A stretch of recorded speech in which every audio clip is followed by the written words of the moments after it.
The morning sun rose slowly over the city of Accra, painting the sky in shades of orange and gold.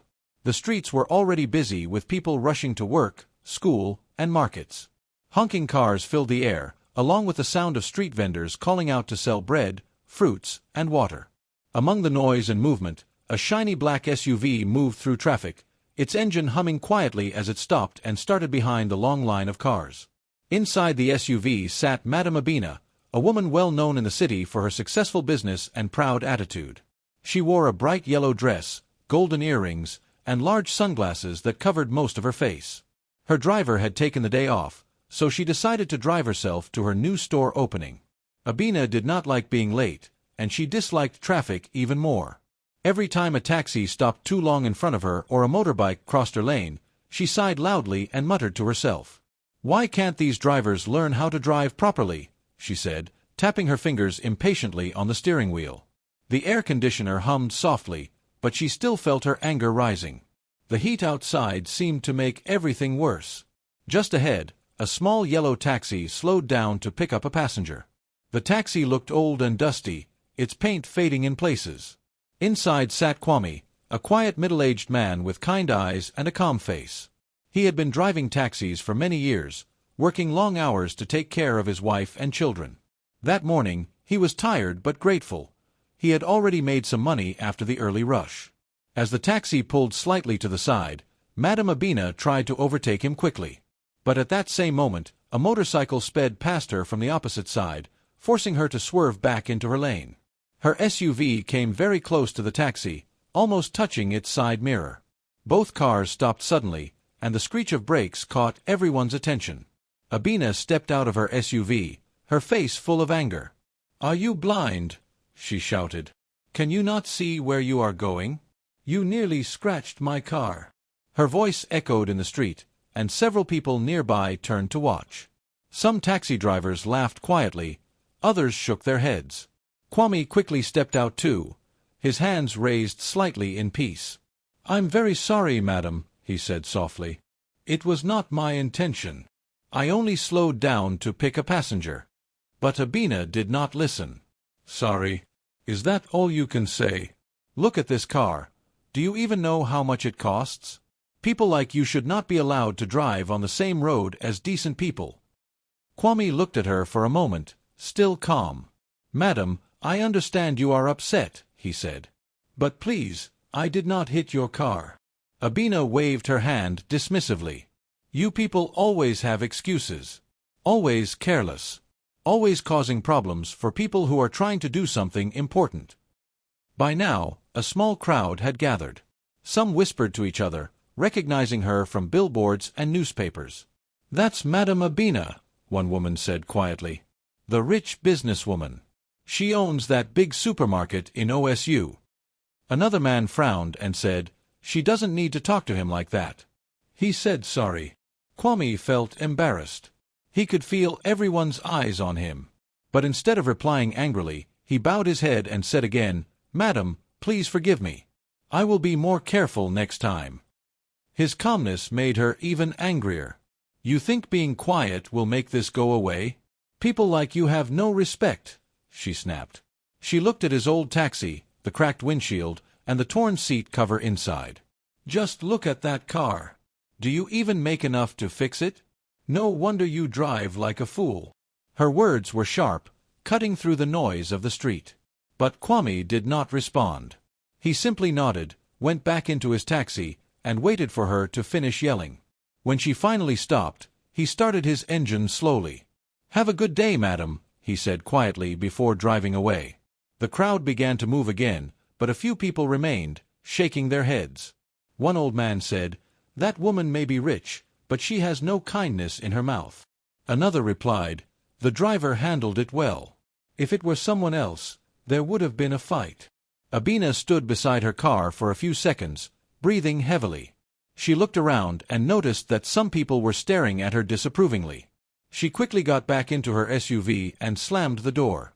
As she drove off, she felt a mix of anger and something else, something she could not name. Maybe embarrassment, maybe guilt, but she pushed it away. "These people don't understand," she muttered. "They should learn how to behave properly." Meanwhile, Kwame drove through the crowded streets with a calm heart. He had met people like her before, proud, impatient, and quick to judge. He had learned that arguing only made things worse. Deep inside, he felt sorry for her. Money doesn't buy peace, he thought. Some people have everything but still lack kindness. When he reached the taxi park, he parked his car and took a deep breath. His friend, Kofi, walked up to him. "Kwame, I heard someone shouting at you near the junction," Kofi said. "Was that Madame Abina?" Kwame smiled faintly. "Yes, it was her. She thought I wanted to hit her car." Kofi laughed. "That woman thinks she owns the whole city. But don't worry, my brother. You did well not to argue with her." Kwame nodded. "It's okay. Some people see others only by what they have, not who they are." He sat quietly for a while, watching other taxis move in and out of the park. The sun was now high, and the heat pressed down on the city. But inside, he felt calm. He had long learned to find peace even in small moments. He thought about his family, his wife cooking lunch at home, his children waiting for him in the evening. Those thoughts made him smile. Back in her office, Madame Abina tried to focus on her meeting but found her mind wandering. She kept remembering the driver's face, calm, polite, and unbothered by her anger. She remembered how the crowd had looked at her, not with admiration, but with quiet judgment. For the first time, she felt that maybe she had gone too far. But her pride wouldn't let her admit it. She straightened her shoulders, picked up her phone, and continued her day as if nothing had happened. Neither of them knew that this small moment on the busy streets of Accra would soon change both their lives. The road had brought them together by chance, but fate had something far greater planned, something that neither money nor pride could control. Kwame drove away from the scene quietly, his hand steady on the steering wheel, his face calm but thoughtful. The words Madame Abina had thrown at him echoed faintly in his mind. He had been insulted many times before, but something about this encounter stayed with him.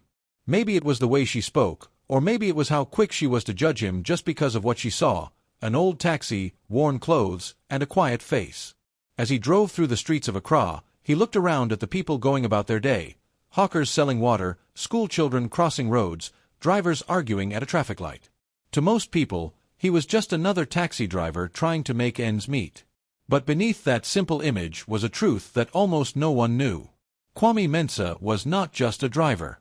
He was the owner of Mensah Transport Holdings, one of the biggest transportation companies in West Africa. His company owned bus lines, trucking services, and a new ride-hailing business that was growing fast. He was worth billions of cedis, but only a few close friends and family knew how wealthy he truly was. For years, he had built his empire quietly, starting from the bottom. He once drove real taxis when he was young, struggling to feed his family after his father passed away. Life had taught him the value of humility, patience, and hard work. Even after becoming rich, he never forgot what it felt like to be poor and ignored. That was why he sometimes wore old clothes, got into one of his company's regular taxis, and drove around the city himself.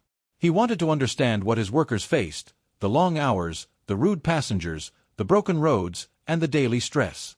That morning, before leaving home, Kwame had promised himself he would drive for just half the day to see how the new taxi app worked.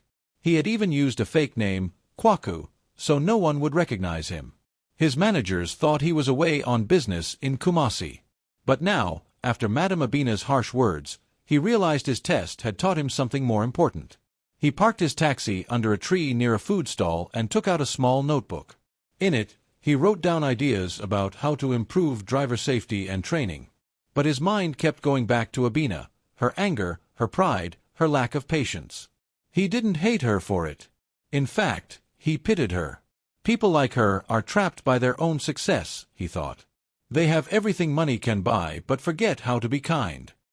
The smell of fried plantain and grilled fish filled the air.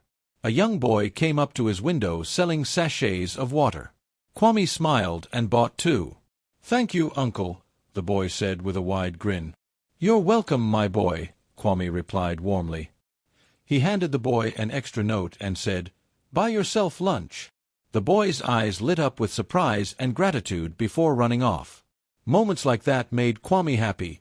Not the kind of happiness that came from owning cars or houses, but the kind that came from seeing people smile. He had once been that boy, running barefoot through the streets, dreaming of a better life. Later that day, Kwame returned to his office in a quiet part of the city. His employees greeted him respectfully, unaware that earlier that morning their boss had been driving one of their taxis. His secretary, a gentle woman named Amma, handed him a stack of reports. "Good afternoon, sir. I hope your trip to Kumasi was smooth," she said politely. Kwame smiled faintly. "Yes, Amma. It was very educational," he said. He went into his office, a large room with wide windows that looked over the city. On the walls hung framed photographs of buses, taxis, and company events. There was also a picture of his late father, a simple man who once worked as a mechanic. Kwame sat down and stared at the photo for a moment. "You would be proud, Papa," he whispered. "But people have changed. Many judge others by the car they drive or the clothes they wear." As he thought about it, his assistant entered. "Sir, the city council has invited you to the business conference next week," she said. "They want you to speak about entrepreneurship." Kwame nodded. "All right, I'll be there. Let's confirm my attendance." When she left, he leaned back in his chair and chuckled softly. "What if that Madame Abina shows up there?" he thought. "That would be something." But then he shook his head. Accra was a big city. He would probably never see her again. That evening, he went home to his quiet estate on the outskirts of the city. It was a large house, but not overly flashy. He greeted his wife, Efua, who met him at the door with a warm smile. "You look tired," she said, helping him take off his jacket. "I had a long day," he replied. "But I learned a few lessons too." She poured him a glass of water and sat beside him. "Lessons from business or lessons from people?" she asked. Kwame smiled. "People. There's always something new to learn about them." She listened as he told her about the incident with Madame Abina. Efua frowned. "That woman should be ashamed. Why would she speak that way to someone she doesn't know?" Kwame shrugged. "Anger blinds people. Pride makes them forget their manners. I don't blame her. Maybe life will teach her what I can't." His wife nodded thoughtfully. "You always find a way to forgive people. That's why God blesses you." After dinner, Kwame sat outside on the porch, watching the night sky. The stars shone brightly, and the air was cool. He thought about his workers, hundreds of men and women driving his taxis every day, facing people like Abina who never said thank you, who shouted and insulted them for small mistakes. He decided that at the next company meeting, he would talk to his managers about giving drivers better protection and respect. He opened his notebook again and wrote, "Respect is not for the rich or poor. It's for everyone." The next morning, he arrived at work early.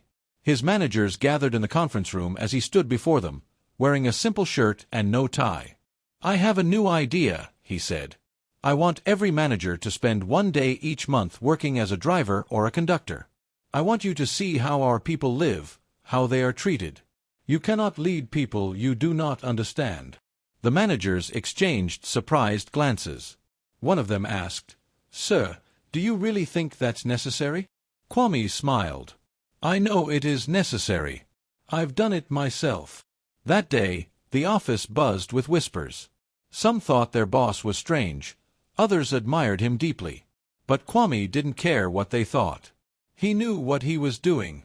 He wanted to build not just a successful company, but a fair one, a company where dignity mattered more than titles. As the week passed, he forgot about Madame Abina, or at least he thought he did. But her face, full of pride and anger, still appeared in his mind sometimes. He hoped she would one day realize that wealth meant nothing without kindness. Then, one morning, as he read through his invitations, something caught his eye, the guest list for the upcoming business conference.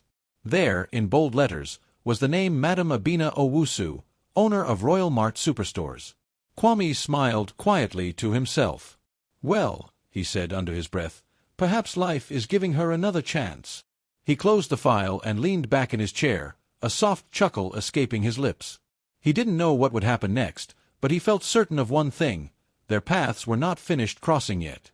The city outside continued to move, full of noise and life, unaware that two very different people were about to meet again, under very different circumstances. The week passed quickly, and the city of Accra buzzed with excitement. A big business conference was coming up at the Golden Tulip Hotel, one of the most respected hotels in the city. Business owners, investors, and government officials were all invited. The event was meant to bring together successful people from different industries: transport, retail, agriculture, and technology. Madame Abina had been preparing for the event all week. She had recently opened 2 new branches of her supermarket chain, and she was hoping to meet new partners and investors who could help her expand across Ghana. She chose her best outfit for the day, a royal blue dress with matching heels and a pearl necklace. Her makeup was perfect, and her driver opened the car door for her as she stepped out in front of the hotel. The hotel lobby was full of people chatting, shaking hands, and exchanging business cards. Photographers took pictures of famous faces, and the smell of fresh coffee filled the air. Abina walked proudly through the crowd, smiling as people greeted her. Many knew her name. She had built a strong reputation as a successful and confident businesswoman. She carried herself with the same pride that made people admire her and sometimes fear her. Inside the conference hall, the air conditioners hummed softly. Large banners hung on the walls with words like innovation, growth, and leadership. Round tables were covered in white cloth, and bottles of water and notepads were placed neatly on each one. Abina took a seat near the front. She liked being close to the speakers. It made her feel important. A young man sitting beside her introduced himself as Daniel, a small business owner. They exchanged polite greetings and spoke briefly about the event. "I hear the guest speaker today is very important," Daniel said with excitement. "They say he's one of the richest men in West Africa." "Oh," Abina asked, raising her eyebrow. "Who is he?" "They said his name is Mr. Kwame Mensah," Daniel replied. "He owns that big transport company, Mensah Holdings. You must have heard of it." The name didn't mean much to her at first. She nodded slowly, pretending to know. "Yes, I think I've heard the name somewhere," she said. Soon, the host walked up to the stage and welcomed everyone. The lights dimmed slightly, and soft music played as the first few speakers gave their talks. Abina listened half-heartedly, taking notes from time to time, but mostly thinking about the investors she hoped to meet later. After a few presentations, the host returned to the microphone. "Ladies and gentlemen," he announced proudly, "please join me in welcoming our keynote speaker for the day, the founder and CEO of Mensah Transport Holdings, Mr. Kwame Mensah." The audience clapped loudly. Cameras flashed, and everyone turned toward the stage. Abina turned too, clapping politely, but when her eyes fell on the man walking across the stage, her hands froze midair. Her breath caught in her throat. Standing before her, dressed in a fine black suit with a calm smile, was the same man she had shouted at on the road a week ago. For a moment, she thought she was imagining things. But no, the face was the same, the gentle eyes, the calm posture, even the way he smiled. Only this time, he looked completely different, powerful, confident, and respected. Kwame stood behind the podium and began to speak in a warm, deep voice. "Good morning, everyone. It's a great honor to be here today," he began. "I want to share a simple story, not about money or success, but about people." Abina's heart pounded. She wanted to sink into her chair. She hoped no one could see her face. Kwame continued, "When I started my company, I didn't have much. I drove taxis myself. I met all kinds of people, kind ones, rude ones, proud ones, and humble ones. But I learned something important. You can tell who a person really is by the way they treat those who can do nothing for them." Some people in the audience nodded. Others clapped softly. Abina lowered her eyes. Each word felt heavy in her heart. She wondered if he was speaking about her. Kwame didn't look at her directly, but she felt as though his eyes passed over her table for a moment. He smiled gently and went on, "In business, success is not just about profit. It's about respect. A good leader listens, understands, and treats everyone with dignity, from the cleaner to the chairman." The room was silent now, everyone listening closely. Abina's fingers trembled slightly as she reached for her water bottle. Kwame spoke for about 30 minutes, sharing stories of his company's journey, his challenges, and how he believed in fairness for all workers. His voice carried wisdom and humility. When he finished, the entire room stood up in applause. Abina clapped too, though her heart was racing. As he stepped down from the stage, people rushed to greet him, shake his hand, and take photos. Abina sat still for a few moments, unsure what to do. She felt small, not because of his wealth or fame, but because she realized how wrong she had been. After the crowd thinned, she gathered her courage and stood up. Her heels clicked softly on the marble floor as she walked toward him. When she reached him, he turned politely, recognizing her immediately. For a moment, they both said nothing. Then she spoke in a low voice, her tone soft and shaky. "Good afternoon, Mr. Mensah," she said. I believe we've met before."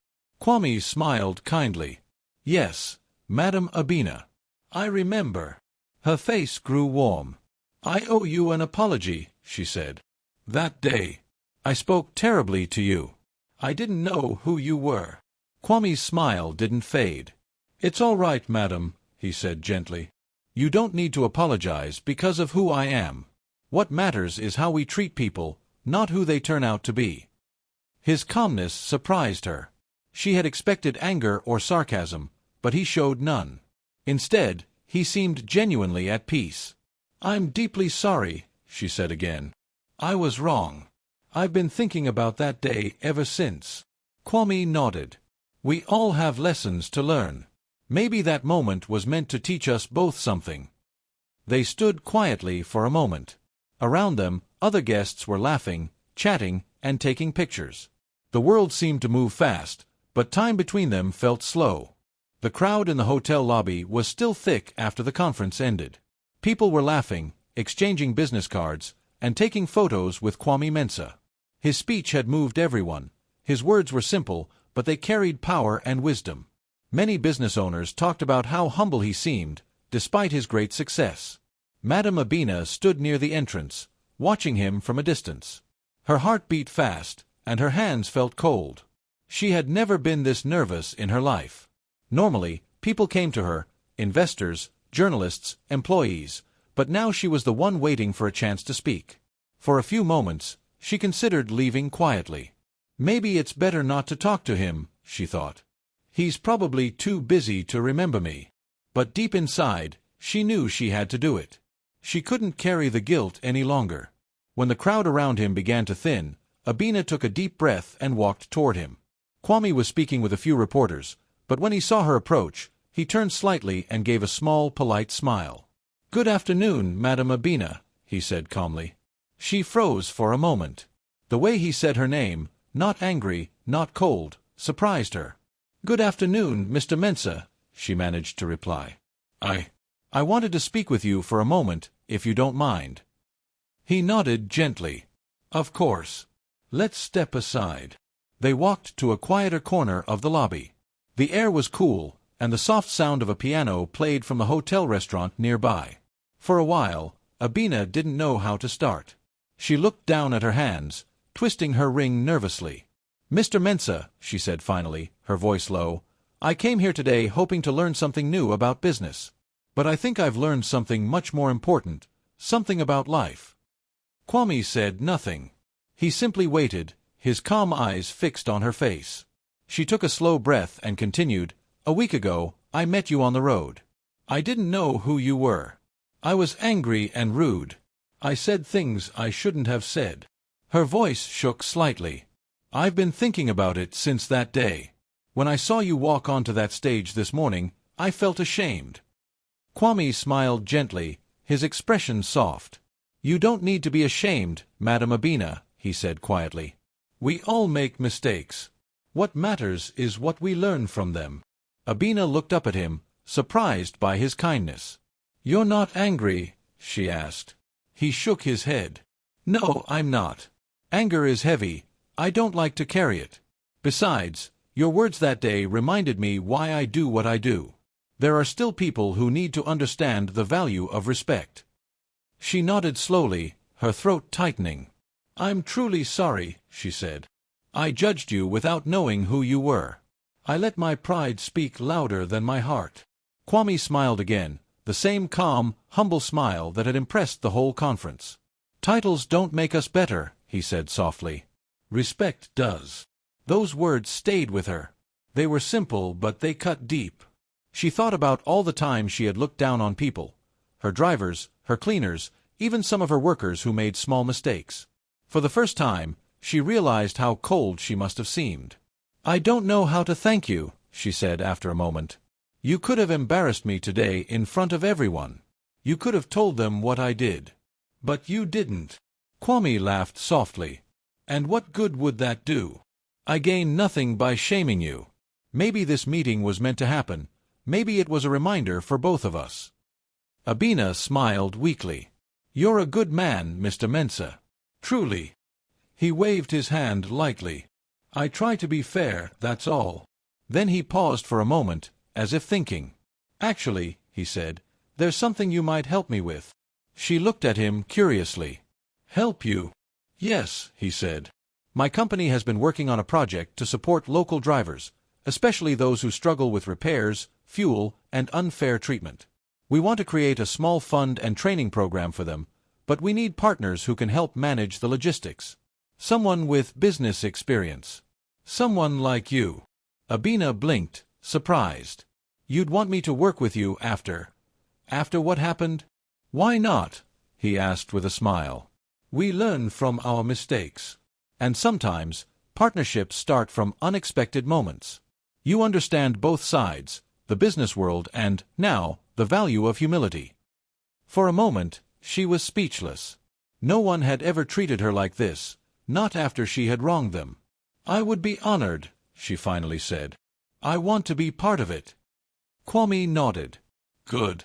Let's meet next week to discuss the details. Together, we can do something meaningful for the people who keep this city moving." As they shook hands, Abina felt something she hadn't felt in a long time: peace.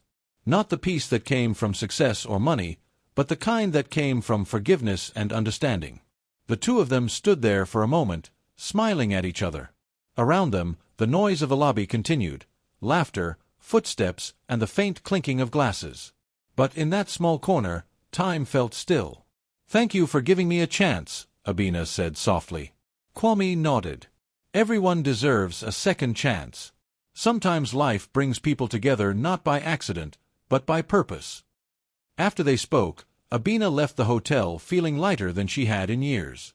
The evening sun glowed softly over the city as she stepped into her car. On the drive home, she looked out at the passing taxis and buses. She noticed the tired faces of the drivers, the women selling water by the roadside, and the children helping their parents at small stalls. For the first time, she didn't just see them as background figures in her busy world. She saw them as people with stories, dreams, and struggles. When she reached home, she sat quietly in her living room, thinking about the day. She realized that respect was not just about being polite, it was about understanding others, no matter their position. That night, she called her store managers and asked to schedule a staff meeting. When they gathered the next morning, she surprised them by thanking the cleaners, drivers, and sales clerks personally. She apologized for being harsh in the past and promised to create a fairer and friendlier working environment. Her employees were shocked at first, then touched. One of them said quietly, "Madam, this is the first time anyone has thanked us like this." Abina smiled. "You all deserve it. We are one team." In the days that followed, she kept her promise. She met with Kwame again to plan their community project. Together, they started a new foundation that offered driving lessons, safety training, and small loans for drivers who wanted to own their cars. The project grew quickly, and soon people across Accra began talking about it. One evening, as they stood watching the first group of drivers receive their certificates, Abina turned to Kwame and said, "It's strange how one angry moment brought all this good." Kwame smiled and replied, "Life has its way of teaching us. Sometimes, we have to be humbled before we can truly rise." Abina nodded slowly, feeling grateful. The woman who once shouted on the road now stood beside the man she once insulted, not as enemies, but as partners, working for something greater than themselves. She realized that kindness and humility were not signs of weakness, but of strength. And for the first time in her life, she felt proud, not because of her success, but because she had finally learned what true respect meant. The months that followed were like a new chapter in Abina's life. Ever since her meeting with Kwame at the hotel, things began to change, not just around her, but inside her. She had agreed to join his community project, and from that day, her life took on a different meaning. The woman who had once been known for her sharp tongue and pride was now slowly becoming known for her kindness and generosity. Every Saturday morning, Abina drove to the community center that Kwame's company had built on the edge of the city. The place was always full of people, drivers, mechanics, and young men hoping to learn how to drive and earn a living. She helped organize training programs, spoke to the drivers about managing money, and even helped some of them get small business loans to buy their own taxis. At first, many people didn't believe her change was real.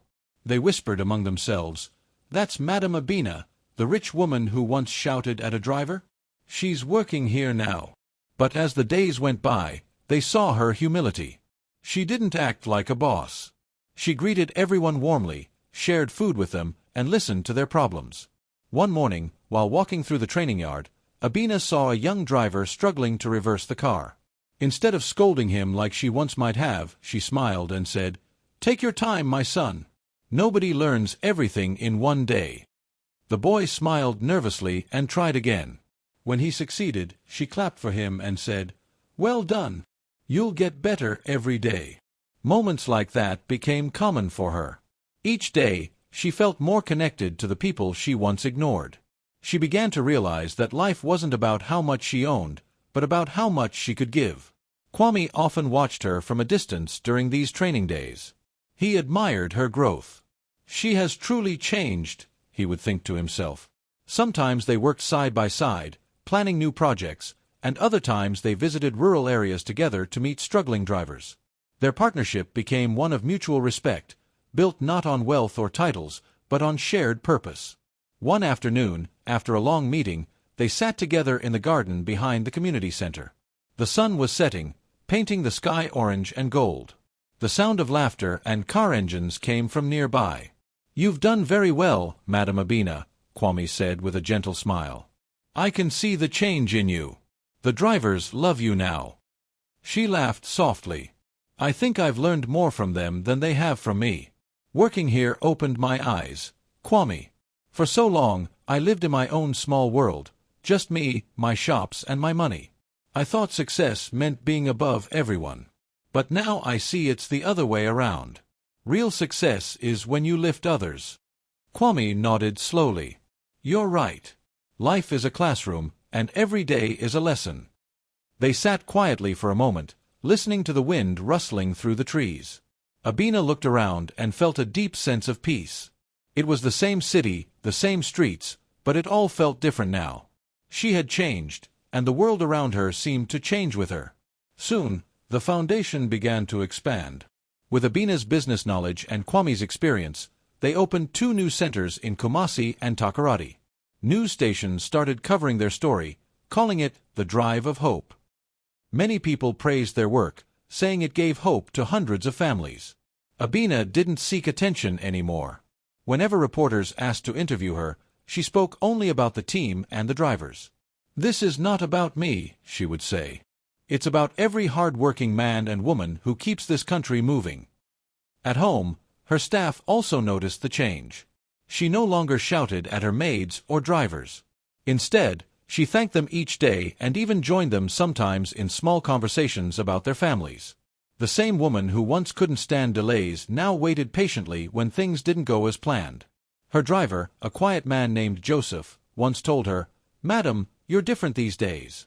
You smile more. You seem happier." Abina smiled. "I think I finally understand what happiness means, Joseph. It's not in the things we buy. It's in the people we help."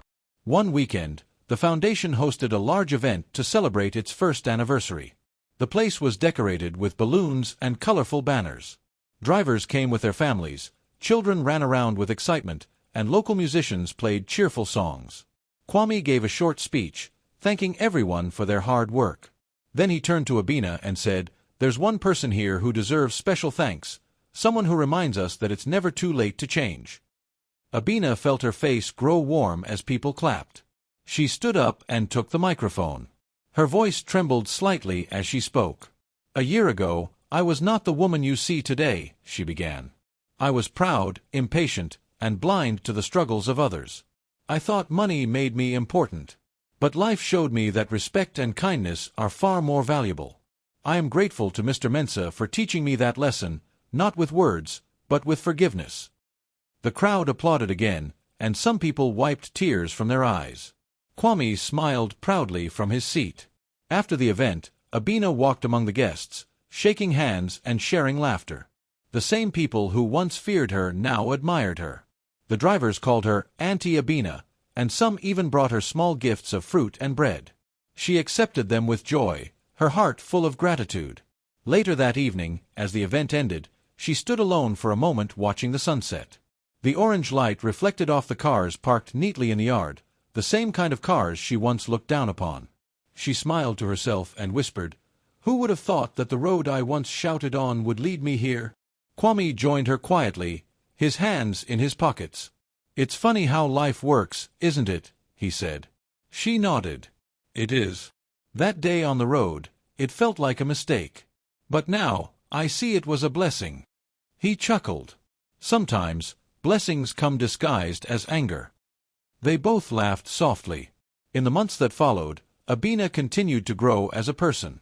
She started visiting schools to speak to young people about humility and respect. Her speeches were simple but powerful. She often told them, "Don't judge anyone by what they wear or drive. You never know who you are speaking to. Treat everyone with kindness." Her words inspired many. People began to see her not just as a successful businesswoman, but as a role model. And though she still managed her stores and projects, her heart now belonged to the community she had once ignored.